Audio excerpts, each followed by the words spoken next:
Kita akan lanjutkan masih dengan soal yang sama. Tapi ini Miss tambahkan yang C ya. Yang C adalah pH setelah ditambahkan 100 ml NaOH 0,1 molar.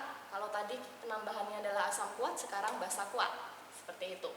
Kita sama-sama asumsinya seperti yang tadi ya, bahwa di dalam suatu larutan penyangga yang dimana dia sudah ada CH3COOH dan CH3COONa, kita tambahkan di situ NaOH. Ya, maka konsepnya masih sama seperti ini. Bayangkan dalam larutan penyangga tersebut yang pH-nya sudah sekian, kita tambahkan NaOH di dalamnya. Ya. Oke, maka konsepnya sebenarnya sama dengan yang asam tadi. Untuk yang C, kamu harus tahu bahwa NaOH itu berasal dari ion, terdiri dari ion Na+ dan OH-. Kalian perhatikan, ion OH- di sini dia akan cenderung berikatan dengan H+, akan menghasilkan H2O. Karena dia OH- itu basah, dia akan lebih suka atau lebih tertarik ya mengikat yang asam ya, H+. Maka ya reaksinya adalah NaOH karena dia basah, dia akan tertarik cenderung bereaksi dengan yang asam, yang sifatnya asam. Maka yang CH3COOH lah yang menjadi reaksi.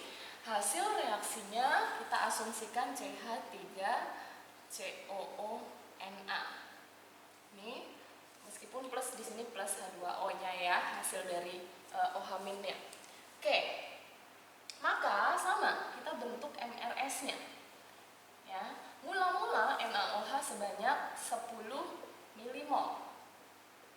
Kemudian CH3COOH di awal sebanyak 500 milimol. Sama, ini juga 500 milimol. Ketika dengan persamaan seperti ini, maka yang bereaksi adalah mol yang terkecil. Maka molnya NaOH ya, yang terkecil ya, 10 milimol. Di sini juga dia bereaksi, maka dia minus, dia digunakan untuk bereaksi, dan di sini dihasilkan ya karena produk, maka dihasilkan 10 milimol. Ya. H2O-nya juga 10 milimol, tapi ini kita tidak hitung ya. Oke, maka di akhir reaksi yang terbentuk adalah ya, ini habis 500 dikurangi 10 berarti 490 milimol. 500 ditambah 10 berarti 510 milimol. Oke, jadi ini data yang kita akan bandingkan dalam penghitungan konsentrasi H+. Konsentrasi H+, kita masukkan di rumusnya Ka kali mol asamnya per mol basa konjugasinya. Maka kita masukkan Ka-nya 2 kali 10 pangkat min 4. Mol asamnya, hati-hati, mol asamnya sekarang di sini. Dia sekarang berkurang. Kalau tadi yang asam dia bertambah, ya. Sekarang mol asamnya berkurang karena H+-nya sudah dipakai untuk berikatan dengan OH-, ya. Mol asamnya berkurang menjadi 490 milimol. Mol basa konjugasinya CH3COONa-nya bertambah menjadi 510 milimol.